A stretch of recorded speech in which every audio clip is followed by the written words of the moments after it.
Sir చూస్తా ఉండంటే ఏపీలో కొత్త కొత్త తలకాయ నొప్పులు ప్రభుత్వానికి వస్తా ఉన్నట్టు కనిపిస్తా ఉన్నాయి. తెలుసో తెలియకో బాలకృష్ణ గారు నిన్న అసెంబ్లీలో చిరంజీవి గారిని అన్నారు, తర్వాత జగన్ గారిని కూడా అన్నారు. ఈ మాటలు ఎట్లా చూడవచ్చు సార్? అంటే మెగాస్టార్ చిరంజీవి గారు బహిరంగ లేఖ రాయడం ద్వారా చాలా అంశాలు ముందుకు వస్తున్నాయి. ఒకటి, నందమూరి బాలకృష్ణ గారు వ్యక్తిగతంగా ఆయన మంచి వ్యక్తిగానే పేరుంది, 10 మందికి సహాయం చేసే వ్యక్తిగానే పేరుంది. కాకపోతే అప్పుడప్పుడు తొందరపడుతుంటాడు, టంగ్ స్లిప్ అవుతుంటాడు అనే విమర్శ కూడా ఆయన మీద ఉంది. నిన్న అసెంబ్లీలో ఆయన వ్యూహాత్మకంగా ఏమో మాట్లాడలేదు. కామినేని శ్రీనివాస్ గారు జగన్మోహన్ రెడ్డి గారిని టార్గెట్ చేయడం కోసం ప్రస్తావన తీసుకొచ్చాడు. నిజానికి ఆయన ఉద్దేశం జగన్మోహన్ రెడ్డిని టార్గెట్ చేయడం కోసం. బట్ జగన్మోహన్ రెడ్డి గారు టార్గెట్ చేయని పోయి చివరికి చిరంజీవి గారిని బాలకృష్ణ గారు టార్గెట్ చేయడం, బాలకృష్ణ గారు చిరంజీవి గారిని టార్గెట్ చేయడం, చిరంజీవి గారు లేఖ రాయడంతో మరుగున పడిపోయిన విషయాలు, ప్రపంచం గుర్తించిన విషయాలు, వాస్తవాలు ప్రపంచానికి తెలియజేయాలి. ఈ వాస్తవాలు ప్రపంచానికి తెలియజేయడం ద్వారా ఎవరినైతే అవమానించాలనుకుంటున్నారో వాళ్ళ యొక్క స్థాయి ఆకాశాన్ని అంత ఎదిగింది. మనకు మామూలుగా ఒక సామెత ఉంది, నిజం చెప్పులేసుకునే లోపల అబద్ధం ఊరంతా తిరిగి వచ్చేస్తుందని. అది ఎంత వాస్తవం, నిజంగానే బయటకు వచ్చిందంటే అబద్ధం అనేది మళ్ళీ మిగలదు. కాబట్టి నిజానికి ఉన్నటువంటి శక్తి అది. ఈరోజు అదే జరిగింది.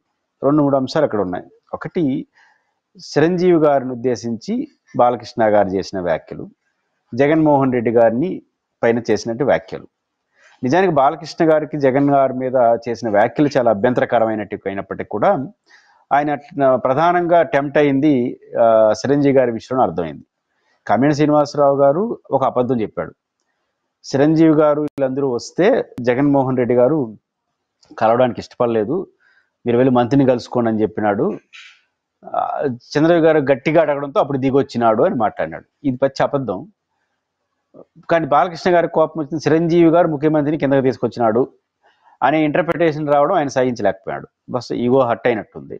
వాళ్ళిద్దరు కాంటెంపరీ హీరో కావడం, వీట కారణాలు ఏమన్నా కావచ్చు. అక్కడ టెంప్ట్ అయిపోయాడు ఆయన. టెంప్ట్ అయిపోయి చిరంజీవి గారు దిగొచ్చే కాదు అన్నప్పుడు ఆయన వచ్చినట్టు లెక్క. మళ్ళీ ఆయన్ని సైకోని ఎందుకు అనాలి? టెంప్ట్ అయిపోయాడు. అంటే ఇక్కడ జరిగిన పొరపాటు. ఈ మొత్తం ఎపిసోడ్ చిరంజీవి గారు లేఖ రాయడం. ఇది సార్, ఇప్పుడు సైకో అనే పదం చూస్తే కనుక అసెంబ్లీలో వాడాల్సిన పదం కాదు, అది ఎందుకు దాన్ని తొలగించాలి అని ఒక స్పీకర్ కూడా దాని గురించి స్ట్రెస్ చేయలేకపోయారు సార్. నిజానికి నిన్న అసందర్భంగా జగన్ గారి ప్రస్తావన తేవడం ఒక పొరపాటు. ఒకవేళ ఆయన చేసినా కూడా స్పీకర్ స్థానంలో ఉన్న వారు కానీ, శాసనసభ వ్యవహారాలు చూస్తున్న వాళ్ళ పెద్దలు ఏం చేయాలి? ఖచ్చితంగా దాని అభ్యంతరం చెప్పు ఉండాలి. చాలా పొరపాటున కంటిన్యూ అయిపోయిందంటే ఫ్లోలో, తర్వాత వారిని ఉపసంహరించుకోమని అడుగు ఉండాలి. ఉపసంహరించుకోనంటే చర్చ పెట్టి తొలగించుండాలి. కానీ ఈ రెండూ జరగకపోవడం అనేది శాసనసభకు చాలా నష్టం. అది రికార్డ్ అయిపోయింది. రేపు ఎవరన్నా రికార్డులు పరిశీలిస్తే ఈ పదాలను మనం వాడచ్చా అనే న్యాయం. కానీ ఖచ్చితంగా ఇప్పటికైనా తెలుగుదేశం నిజానికి పద్ధతి అంటే అప్పుడే మైక్ కట్ చేసి ఉండాలి. ఎప్పుడైతే ఆ పదం వచ్చిందో అప్పుడే మైక్ కట్ చేసి ఉండాలి. కట్ చేయలేదు. అయిపోయిన తర్వాత ఉపసంహరించుకుని అడుగు ఉండాలి. ఉపసంహరించుకోకపోయి ఉంటే సభలో చర్చ కూడా పెడతాం, ఇట్లాంటి పదాలు వాడినప్పుడు వాడచ్చా అని. అవేం జరగలేదు. రికార్డ్ నుంచి తొలగించినట్టు తెలియదు ఇప్పటివరకు అధికారులు. కౌన్సిల్లోనేమో కుప్పం ఎమ్మెల్యే అంటే మాత్రం వర్డ్స్ ని తొలగించేశారు కదా సార్. అదే అంటున్నాను, ఇక్కడ కూడా తొలగించాలి. తొలగించడం ద్వారా అక్కడ ఆ గౌరవం పెరిగింది. ఇక్కడ ఏమవుతుంది? ఎవరికి అవగౌరవం? ఇది జగన్ గారికి కాదు కదా, మాట్లాడిన వాళ్ళకి సభ మర్యాద కూడా కాదు కదా, సభకు గౌరవం పోతుంది కదా. కాబట్టి తొలగించకపోవడం వీళ్ళు ఖచ్చితంగా పొరపాటు. అది సమాజం కూడా గుర్తిస్తుంది, అది వారికే నష్టం. రెండో అంశం ప్రధానమైంది. 2-3 అంశాలు ముందుకు వస్తాయి. ఒకటి, చిరంజీవి గారు రాసిన లేఖ ప్రభావం ఏంటి? మిత్రపక్షాల మధ్య ఏ ప్రభావం పడుతుంది? జగన్ గారి ఇమేజ్ ఎలా పెరుగుతుంది? మొట్టమొదటిగా జగన్ గారి ఇమేజ్ చూద్దాం. నిజానికి జగన్మోహన్ రెడ్డి గారు ఎవరితోనా చాలా మర్యాదగా ఉంటాడు, ఆప్యాయంగా పలకరిస్తాడు. శత్రువుతో అంతే కఠినంగా ఉంటాడు. రెండు ఉన్నాయి ఆయనలో. శత్రువుతో అంటే రాజకీయ ప్రత్యర్థితో ఎక్కడ రాజీ పడకుండా కఠినంగా ఉంటాడు. తనను ప్రేమించే వాళ్ళ పట్ల, తనతో ఉండే వాళ్ళ పట్ల అత్యంత ఆప్యాయంగా ఉంటారు. ఈ రెండు జగన్ గారిలో ఉంటాయి. మొట్టమొదటి అంశం, ఈరోజు చిరంజీవి గారు లేఖ రాయడం 2 ఏళ్ళు ఆలస్యమైంది. నిజానికి చిరంజీవి గారు అప్పుడే రాసి ఉండాలి, లేదా చెప్పు ఉండాలి. కానీ ఆ రోజు ఆయన చిరంజీవి గారు ఏ ఉద్దేశంతో చేస్తుంటారంటే, తన తమ్ముడు పవన్ కళ్యాణ్ గారు రాజకీయాల్లో ఉన్నారు, ఎలక్షన్ టైం వస్తోంది, ఆయన చిరంజీవి మా అన్నను అవమానించారని రాష్ట్రం అంతా తిరుగుతున్నారు. నన్ను ఏం అవమానించలేదు, జగన్ గారు మర్యాదగా చూసుకున్నారు అండేస్తే పవన్ కళ్యాణ్ గారి పరిస్థితి డమాలని పడిపోతుంది. బహుశా అక్కడ రాజీ పడినట్టున్నాడు, లోపల మదన పడిపోయాడు. మదన పడుంటాడు, ఎందుకు మదన పడి ఉంటాడంటే భారతి గారు, జగన్ గారు తన ఇంటికి పిలిచి సన్మానించి భోజనం పెట్టి పంపించారు. చాలా సెంటిమెంట్ ఇష్యూ. ఇప్పుడు అవమానించాలనుకున్న భోజనానికి ఎందుకు పిలుస్తాడు? అసలు ముఖ్యమంత్రి చిరంజీవి గారిని భోజనానికి ఎందుకు పిలవాలి? అందరితో పాటు వచ్చి మీటింగ్లు కూర్చుంటారు, టీ కాఫీ ఇస్తారు, తాగుతారు, నమస్కారం పెట్టి వెళ్ళిపోయింటారు. భోజనాన్ని పిలిచి మరీ మాట్లాడినాడంటే హైయెస్ట్ రెస్పెక్ట్ ఇచ్చాడు. ఇచ్చిన మనిషిని గౌరవించిన మనిషిని అవమానించినట్టుగా క్రియేట్ చేసి పవన్ కళ్యాణ్ గారు చెప్పారు. ఆ రోజు కానీ చిరంజీవి గారు స్పందించుంటే పవన్ కళ్యాణ్ గారు రాజకీయంగా నష్టపోయింటాడు. బహుశా అక్కడ రాజీ పడ్డాడు. మొత్తం ఎవరు ఏమైంది, చిరంజీవి గారు ఎంత గౌరవిస్తున్నాడు అని తెలియడంతో పాటు మీలాంటి యూట్యూబ్ ఛానల్ అన్ని కూడా చిరంజీవి గారికి ఆ రోజు సినిమా పరిశ్రమ పెద్దలకు జరిగిన ఆ కాన్వికేషన్స్ మనకు వీడియో రికార్డ్స్ బయటకు వస్తున్నాయి. ఆ రోజు ఈ రోజు గమనించాం అందరూ. చిరంజీవి గారిని 5-6 సార్లు పిలిచినప్పుడు ప్రతిసారి చిరంజీవి అన్న పిలిచాడు. నాట్ ఓన్లీ చిరంజీవి గారు, రాజమౌళి గారిని కూడా రాజమౌళి అన్న లాంటి వాళ్ళు చాలా పెద్ద పెద్ద బడ్జెట్తో సినిమాలు తీస్తుంటారు. ఇంకా 2-3 అన్న అని స్పందించాడు. అంటే జగన్ గారు మీటింగ్లో అగౌరవపరచబాగా ముఖ్యమంత్రి అనే విషయాన్ని పక్కన పెట్టి అత్యంత గౌరవం ఇచ్చినాడు. అంటే ఎంత సంస్కారవంతంగా, ఎంత హుందాగా జగన్మోహన్ రెడ్డి గారు ఉంటారనే వాస్తవం ఈరోజు ఈ లెటర్ ద్వారా తేలింది. 2, జగన్మోహన్ రెడ్డి గారు ఎంత గొప్ప వ్యక్తి అనేది ఈరోజు ప్రపంచానికి తెలిసింది. ఈ ఎపిసోడ్ ద్వారా ఎంత గొప్ప వ్యక్తి, ఆకాశాన్నంత ఔన్నత్యాన్ని కలిగిన వ్యక్తి అనేది అతిశయోక్తి కాకపోయినా చెప్పాలి. పేర్నినాని గారు ఆ విషయాన్ని బయటపెట్టారు.